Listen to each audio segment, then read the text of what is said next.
Today, the topic of our presentation is SQA component. Group members are Muhammad Sumanjwed, myself, and Sayyid Amar Zaidi. The SQA system. The SQA system components can be classified into 6 classes: pre-project quality components, project lifecycle components, infrastructure error prevention and improvement components, software quality management components, standardization, certification and SQA assessment components, organizing for SQA, the human components. This is the SQA shrine. ये SQA architecture भी इसको कहते हैं. ये हमारे पास एक shrine है जिसमें हमारे जो 6 क्लासेस थी, ये 1, 2, 3, 4, 5, 6, इनके आगे से मज़ीद जो हैं टाइप्स हैं, तो इनको हमने ये एक श्राइन के थ्रू रिप्रेजेंट किया गया एक कंप्लीट SQA कंपोनेंट्स के आर्किटेक्चर को.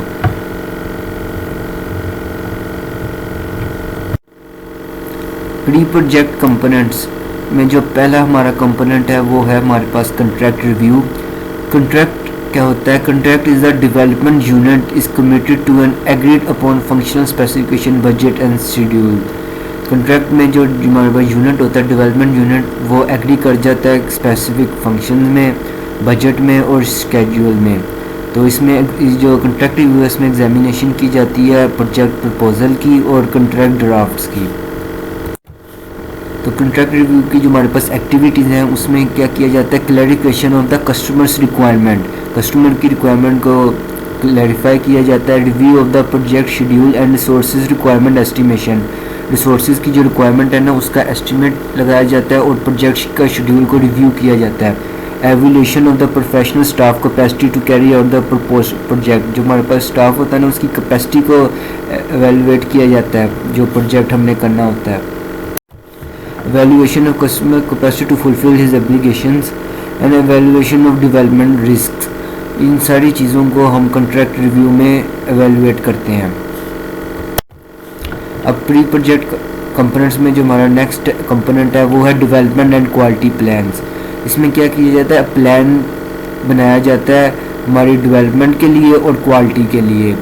तो जो plan is prepare for the project development and integrated quality assurance activities, जो है क्वालिटी एश्योरेंस एक्टिविटीज़ परफॉर्म करनी होती है और डेवलपमेंट करनी होती है, इसका हम प्लान बनाते हैं. These plan include additional details and needed revision based on the prior plan. जो पुराना प्लान बनाया गया था उसकी बेस पे हम इसकी मज़ीद डिटेल्स वगैरह नोट करते हैं. और It is quite common for several months to pass between the tender submission and the signing of the contract. ये प्रोसीजर है इनमें कई महीने लग सकते हैं. The main issue treated in the project development plan, जो हमें मेन इशू फेस किए जाते हैं या जो हम ट्रीट करते हैं प्रोजेक्ट डेवलपमेंट में, वो हैं शेड्यूल्स. हम शेड्यूल कब बनाते हैं? Plan, risk, manpower and hardware resources, risk valuation, organisational issues, team member, subcontractor and partnership, project methodology, development tools, ETC and software use plan. इन सबको हम जो है ना वो ट्रीट करते हैं जब हम प्रोजेक्ट डेवलपमेंट प्लान बना रहे हों. और जब प्रोजेक्ट क्वालिटी प्लान बना रहे हों तो जो हमारा मकसद होता है वो क्वालिटी गोल्स होते हैं, express in the appropriate measurable term criteria for starting and ending each project and list of reviews, test and other schedule verification and validation activities. ये सब जो है ये हम करते हैं जब हम क्वालिटी प्लान बना रहे होते हैं.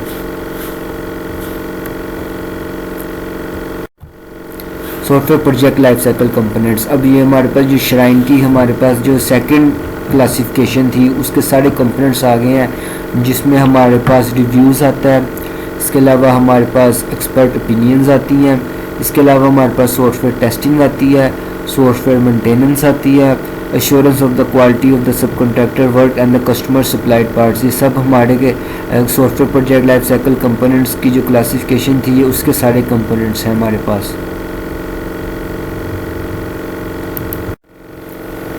Reviews. The design phase of the development process produce a variety of documents.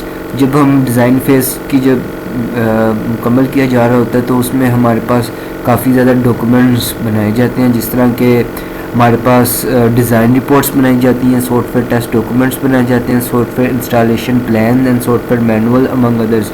ये सब वो डॉक्यूमेंट्स हैं जो कि हम डेवलपमेंट डिज़ाइन फेज़ कर रहे होते हैं, डिज़ाइन फेज़ की सॉरी डेवलपमेंट कर रहे होते हैं, ये सब डॉक्यूमेंट्स हम प्रोड्यूस करते हैं। और रिव्यू की हमारे पास जो कैटेगरी है वो है फॉर्मल डिज़ाइन रिव्यूज़ और peer reviews. Formal design reviews जिसको डीआर भी कहते हैं। The committee are composed of senior professionals including the project leader and usually the department manager, the chief software engineer and the head of other related departments। जो formal design review किया जाता है तो उसमें ये सब कमेटी बैठती है जो कि सीनियर प्रोफेशनल की होती है और जिसमें प्रोजेक्ट लीडर्स होते हैं, डिपार्टमेंट मैनेजर्स होते हैं, चीफ सॉफ्टवेयर इंजीनियर्स होते हैं, हेड ऑफ अदर डिपार्टमेंट होते हैं। DR report itself include list of required corrections, जो हमें एक्शंस हमने परफॉर्म करने होते हैं उसका सब सारा जायज़ा लिया जाता है जो कि डीआर डिज़ाइन रिव्यू में तैयार किया जाता है। When a design review committee sit in order to decide upon the continuation of the work completed so far, one of the following option is usually open for consideration। जब भी design review की committee बैठती है तो ये चीज़ें हैं जिनको वो कंसिडरेट करते हैं कि immediate approval of the DR document and continuation to the next development phase, के जो डीआर डॉक्यूमेंट उनको दिया जाता है उसकी वो अप्रूव करते हैं और नेक्स्ट डेवलपमेंट फेज़ की इजाज़त देते हैं। Approval to proceed to the next development phase after all the action item have been completed and inspected by the committee's representation. तो अप्रूवल जो दिया जाता है नेक्स्ट डेवलपमेंट फेज़ की वो दी जाती है और after all the action items have been completed, जो कि एक्शंस जो हमने परफॉर्म करने होते हैं वो मुकम्मल हो चुके हैं और उसको इंस्पेक्टेड की जाती है जो कमेटी होती है उसकी तरफ से। In addition DR is required and scheduled to take place after all the action item have been completed. तो डीआर को शेड्यूल किया जाता है जब जब एक्शंस कंप्लीट कर लिए जाते हैं और जो कमेटी के रिप्रेजेंटेटिव होते हैं वो बैठते हैं और फॉर्मल डिज़ाइन रिव्यू को चेक करते हैं। अब जो नेक्स्ट कैटेगरी आती है वो है पीयर रिव्यूज़। पीयर रिव्यूज़ में इंस्पेक्शन और वॉक थ्रू किए जाते हैं और are directed at reviewing short documents, chapter और part of report recorded print out of a software module. इसमें हमारे पास जो शॉर्ट डॉक्यूमेंट्स होते हैं उसको रिव्यू किया जाता है, रिपोर्ट्स के डिफरेंट पार्ट्स को और कोड को रिव्यू वॉक थ्रू की जाती है और इंस्पेक्शन के थ्रू हम करते हैं इसमें। Usually the reviewer are all peers not superiors who provided professional assistant to colleague. इसमें हमारे पास कोई लीडर या कोई मैनेजर वगैरह नहीं होता, ये सब आपस में पीयर्स होते हैं और कलीग्स होते हैं, तो वही एक दूसरे के पीयर रिव्यू देते हैं। The main objective of inspection and walkthrough is to detect as many design and programming fault as possible। इसका जो मेन मकसद होता है इंस्पेक्शन और वॉकथ्रू का वो यही होता है कि जो डिज़ाइन और प्रोग्रामिंग में जितने ज़्यादा जो हमारे पास गलतियाँ खामी हैं उसको ख़त्म किया जा सके। The output is listed of detected faults and for inspection. जो इसमें हमारे पास फॉल्ट्स होते हैं उन डिटेक्ट किए जाते हैं, उनकी आउटपुट बनाई जाती है, उनकी लिस्ट बनाई जाती है और समरी लिखी जाती है एंड स्टैट्स बनाए जाते हैं। तो ये सारे मेन मकसद होता है पीयर रिव्यू करने का। Expert opinions. Expert opinion supports the quality assessment effort by introducing additional external capability to organisation's house development process. इसमें क्या किया जाता है कि एक्सपर्ट ओपिनियन में जो कि बाहर से कोई एक्सटर्नल से कोई बुलाया जाता है, एक्सपर्ट बुलाया जाता है जो कि इस जो प्रोजेक्ट जिस पे काम चल रहा होता है उस पे वो रिव्यू देता है। टर्निंग टू आउटसाइड एक्सपर्ट में भी particularly useful in the following situation. अभी आगे हम वो सिचुएशन देखेंगे जिसमें ये एक्सटर्नल पार्टिसिपेंट को बुलाना फ़ायदेमंद हो सकता है। Insufficient in house professional capabilities in a given area. अगर हमारे पास जो स्टाफ है वो इतना कैपेबल नहीं है तो हम एक्सपर्ट ओपिनियन करा सकते हैं और बाहर से हम एक्सटर्नल बुला सकते हैं। In small organisation in many cases it is difficult to find enough suitable candidates to participate in the design review team. Design review team जो रिव्यू टीम होती है उसमें हमारे पास सूटेबल कैंडिडेट्स नहीं होते, जो ख़ुसूसन जो छोटी ऑर्गेनाइजेशंस होती हैं तो उनके लिए बेहतर है कि वो एक्सपर्ट ओपिनियन करवाते हैं और बाहर से एक्सटर्नल पार्टिसिपेंट को बुलाते हैं जो कि रिव्यू देता है। In case of major disagreement upon the among the organisation, जब ऑर्गेनाइजेशन में कोई डिसएग्रीमेंट हो जाए जो उनके आपस में जो इन हाउस होते हैं, तो आप तो इस कन्फ्यूजन को सॉल्व करने के लिए आप एक्सटर्नल पार्टिसिपेंट की भी हेल्प ले सकते हैं। Assalamu alaikum. My name is Ammar and my presentation is about SQL Shrine. And my group partner Saman already explained you what is pre-project SQL component and project lifecycle. Now I am telling you about remaining project lifecycle. So first of all, software testing. Software tests are formal SQL components that are targeted towards review of the actual running of the software. The tests are based on a prepared list of test cases that represent a variety of expected scenarios. The test report will include a detailed list of the fault detected and recommendation. तो सबसे पहले software को, इसमें जो software testing है इसमें आपको बताया गया कि सॉफ्टवेयर को टेस्ट करता है। सबसे पहले जो सॉफ्टवेयर है वो सॉफ्टवेयर को टेस्ट करता है, अगर कोई इसमें ख़राबी होती है तो बता देता है और रिपोर्ट बनाता है। अगर आपको सबसे पहले ये सॉफ्टवेयर को टेस्ट करता है और चेक करता है, अगर कोई आपको ख़राबी नज़र आती है तो ये उसी टाइम रिपोर्ट करता है।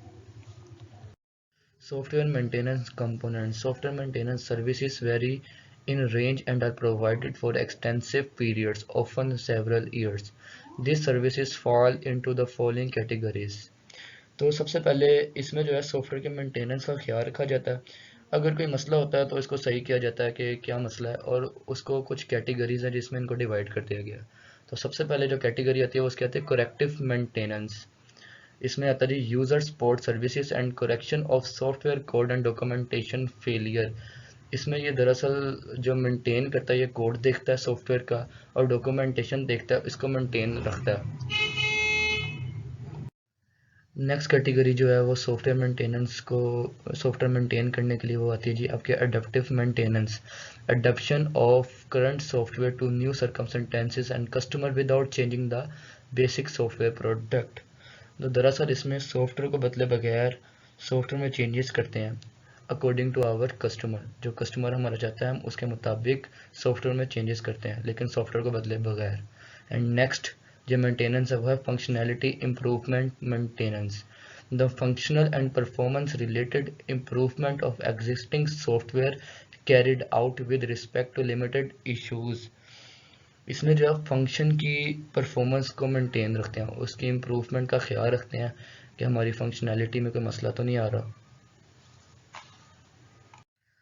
अब next project life cycle SQ component जो है वो आपका आता है assurance of the quality of the external participants work. Subcontractors and customers frequently join the directly contracted developers, the supplier, in carrying out software development projects. The larger and more complex the project, the greater the likelihood that external participants will be required, and the larger the proportion of work transmitted to them. तो इसमें जो है दरअसल customer और जो हमारे सब contractors हैं वो प्रोजेक्ट बनाने में डेवलपर के साथ ही शामिल होते हैं बराबर के।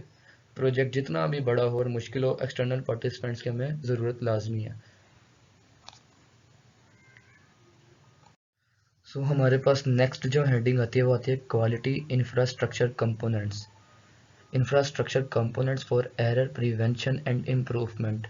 The goals are the prevention of software fault or lowering of software fault rates. Nowadays, there are growing use of computerized automatic tools for application of these components. The class of SQL components. तो दरअसल इसमें हम error को रोकने और इसको सही करने के लिए कुछ कंपोनेंट्स दिए गए हैं, जो कि उन्होंने बताया कि सबसे पहले जो होता है वो प्रोसीजर एंड वर्क इंस्ट्रक्शन है, टेम्पलेट्स एंड चेकलिस्ट है, staff training, retraining and certification है, प्रिवेंटिव एंड करेक्टिव एक्शन है, कॉन्फ़िगरेशन मैनेजमेंट है, एंड डॉक्यूमेंटेशन कंट्रोल है। ये कुछ कंपोनेंट्स दिए गए इन्होंने जिसकी मदद से, जिसकी हेल्प से हम जो एरर है वो सही कर सकते हैं और उसको इम्प्रूव कर सकते हैं। सबसे पहले क्लास जो है वो आपकी आती है प्रोसीजर एंड वर्क इंस्ट्रक्शन। तो number 1, provide detailed definition for the performance of specific type of development activities. Number 2, procedure and work instruction are planned and are based on the organisation experience and knowledge. तो इसमें जो है, जो सबसे पहले जो है हम तरीक़ेकार और जो हमारा काम की हदायत है वो हम इंस्ट्रक्शन देते हैं अपनी ऑर्गेनाइजेशन को। लेकिन एक अच्छी ऑर्गेनाइजेशन के लिए उसका एक्सपीरियंस और नॉलेज होना बहुत ज़रूरी है, क्योंकि जो हमारा काम है, जो हमारा प्रोजेक्ट है, वो बेस ही करता है एक्सपीरियंस और नॉलेज के ऊपर। अगर हमारी ऑर्गेनाइजेशन के पास एक्सपीरियंस और नॉलेज नहीं होगा तो हम इम्प्रूव नहीं कर सकते अपनी ऑर्गेनाइजेशन। एंड सेकंड क्लास जो हमारे पास आती है वो आती है staff training, retraining and certification, keeping organisation a human resource knowledge update, achieve maintain mainly by training new employees, continuously updating staff, certifying employees after their knowledge have been demonstrated। सबसे पहले अगर आप एक इम्प्रूव अच्छी organisation चाहते हैं तो उसके लिए सबसे पहले आपको अपने स्टाफ को ट्रेन करना पड़ेगा और उनकी दोबारा ट्रेनिंग करनी पड़ेगी। एंड देन जब वो ट्रेन हो जाएंगे तो उनको सर्टिफिकेट दिया जाए उनकी कामयाबी का। And next class is preventive and corrective action. ये कुछ एहतियाती और इस्लाही इक़दामात हैं। तो सबसे number 1, implementation of change that prevent similar failures in future. Number 2, correction similar fault found in other projects. Number 3, implement proven successful methodologies. तो सबसे पहले जो अगर आप अपनी इम्प्लीमेंटेशन को चेंज करेंगे तो वह पहले ही फेलियर को रोक लेगी। अगर आप पहले अपने इम्प्लीमेंटेशन को चेंज कर देंगे तो वो पहले से ही तो वो फेलियर को पहले ही रोक लेगी। एंड देन जो था correction similar fault found in other projects. आपने अगर देखा कि आपके दूसरे प्रोजेक्ट्स में जो एरर आए हैं उनसे आप इस्लाह करने की कोशिश करें ताकि आपके नेक्स्ट प्रोजेक्ट में कोई ऐसा फेलियर या फॉल्ट ना आए।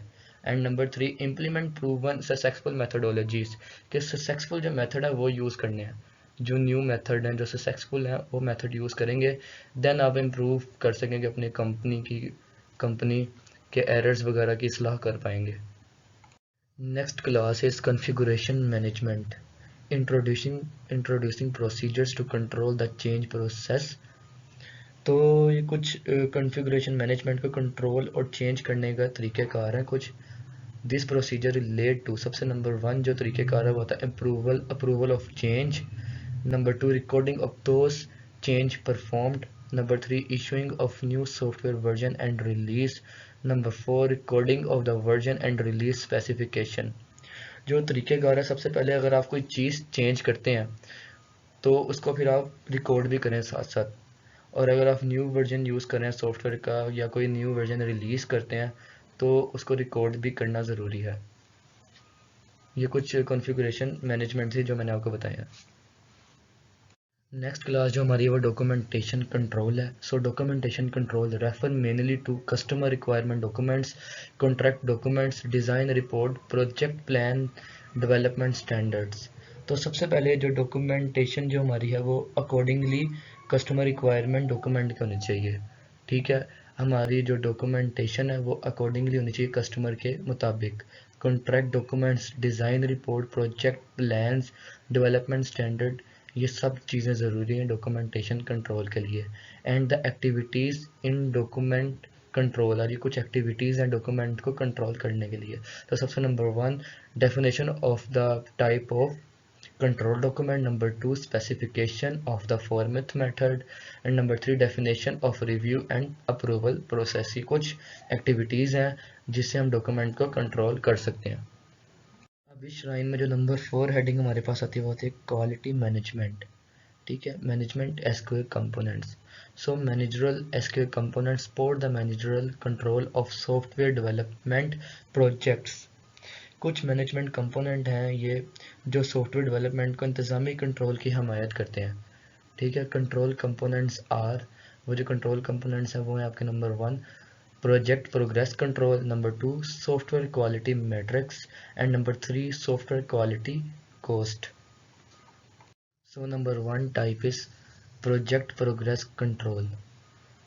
Project progress control focus on, जो प्रोजेक्ट प्रोग्रेस हमारे प्रोजेक्ट का जो प्रोग्रेस है उसका सबसे पहला जो फोकस है वो हमारे रिसोर्सेज यूजेज के ऊपर है, एंड नंबर 2 हमारे शेड्यूल के ऊपर है, and number 3 risk management activities हैं, और नंबर 4 हमारे बजट के ऊपर है जो उसका फोकस है प्रोजेक्ट प्रोग्रेस का। And next type is software quality metrics. Software quality metrics measurement of the various aspects of software quality is considered to be effective tool for the support of control activities. तो इसमें software quality में matrix की measurement को control करना effective समझा जाता है software की क्वालिटी के लिए। इसमें यह बताया गया कि मैट्रिक्स की मेजरमेंट को जो कंट्रोल करना है वो एक बहुत अच्छा समझा जाता है हमारी सॉफ्टवेयर क्वालिटी के लिए। And last, software quality cost. Number 1, analysis of software quality cost can direct efforts to improvement of activities. Number 2, quality cost analysis can help identify those team who's ineffective. तो इसमें software quality जो coast है वो एसक्यूए को हदायत दे सकता है activities को बेहतर बनाने के लिए। अगर एक्टिविटीज़ को आप बेहतर बनाना चाहते हैं तो उसके लिए सॉफ्टवेयर क्वालिटी जो कोस्ट है वो हमारी एसक्यूए को हदायत दे सकता है डायरेक्टली। एंड लास्ट, ये कुछ स्टैंडर्ड्स हैं, कुछ मेयारात हैं क्वालिटी को मैनेज करने के लिए और प्रोजेक्ट को प्रोसेस बनाने के लिए।